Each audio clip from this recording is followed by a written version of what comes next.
अब आतंकियों की बची खुची जमीन को भी मिट्टी में मिलाने का समय आ गया है। नमस्कार, तुम्ही पाहताय मराठी मंडळी। पहलगाममध्ये जेव्हा निष्पाप पर्यटकांवर हल्ला झाला तेव्हा देशभरात एकच चर्चा होती की हे थांबणार कधी।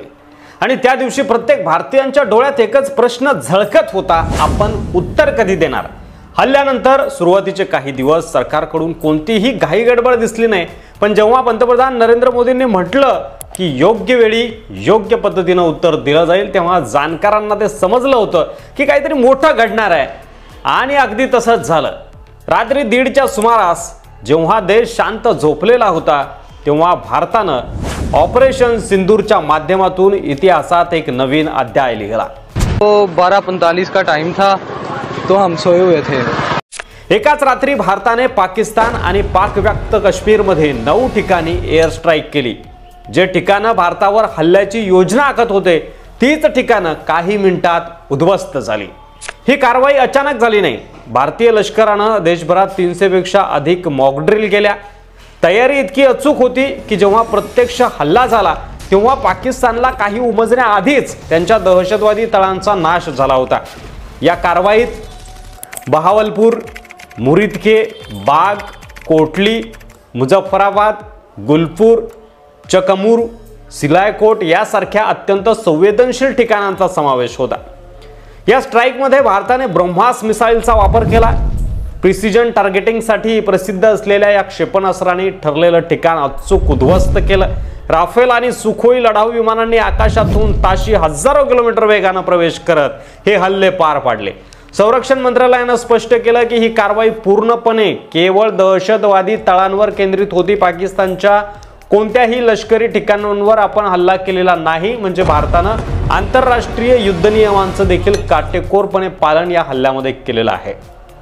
बहावलपूरमध्ये मसूद अझहरचं मुख्यालय, त्याचा मदरसा आणि लष्करे तोयबाच्या बेस उद्ध्वस्त करण्यात आलाय। या हल्ल्यात ANI आणि इतर आंतरराष्ट्रीय वृत्तसंस्थांच्या माहितीनुसार जवळपास 50 दहशतवादी ठार झालेत। यामध्ये जैश-ए-मोहम्मद आणि लष्करे तोयबाचे अनेक वरिष्ठ कमांडर्स देखील होते अशी देखील माहिती मिळते आहे।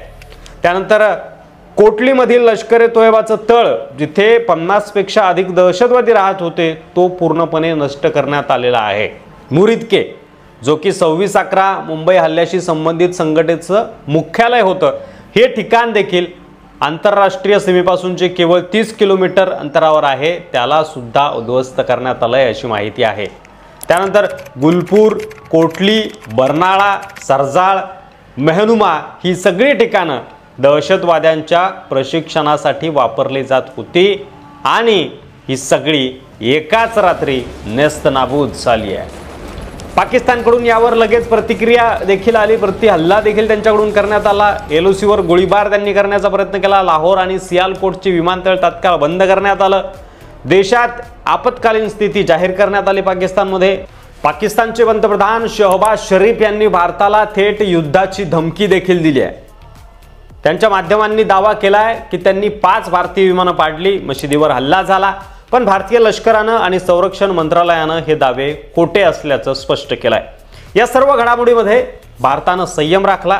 फक्त दहशतवादी तळांनाच लक्ष्य करत जगाला दाखवून दिलं की भारत हा उगाच युद्ध करत नाही किंवा युद्ध करण्याची भारताची मानसिकता नाही विनाकारण। पण जर कोणी त्याच्या नागरिकांवर हल्ला केला तर तो शांतपणे बसणारही नाही। या कारवाईत एक उल्लेखनीय बाब होती ती म्हणजे भारताच्या 3ही लष्करी दलांनी समन्वय साधत ही संयुक्त कारवाई केली। वायुसेना, नौदल आणि स्थल सेना यांनी मिळून ऑपरेशन सिंदूर हे उदाहरण ठेवलं की भारत केवळ तोंडी धमक्या देत नाही तर योग्य वेळी कारवाई देखील करतो, तीही अत्यंत अचूकपणे आणि जबाबदारीने। आज पहलगाम हल्ल्याच्या 15व्या दिवशी भारतानं केवळ बदला घेतला नाही तर दहशतवाद्यांना आणि त्यांच्या समर्थनार्थ उभ्या असलेल्या पाकिस्तानला एक स्पष्ट संदेश दिलाय की भारतात दहशतवाद सहन केला जाणार नाही। हा एक प्रतिशोध नव्हता, हा होता न्याय त्या सर्व निष्पाप लोकांसाठी ज्यांना पहलगाममध्ये आपला जीव गमवावा लागला। राहुल गांधींचं देखील यावर ट्विट आलंय की आम्हाला भारतीय सैन्यांचा अभिमान आहे। विरोधी पक्ष देखील यावर सकारात्मक आता आपली प्रतिक्रिया देतोय। आज होणाऱ्या भारत सरकारच्या प्रेस कॉन्फरन्समध्ये आणखी काही मुद्दे तपशीलवार समोर येणार आहेत। तुम्ही मराठी मंडळीवर व्हिडिओ बघत राहा, कारण आम्ही तुम्हाला देणार आहोत देशहिताच्या प्रत्येक घडामोडीचं निष्पक्ष विश्लेषण।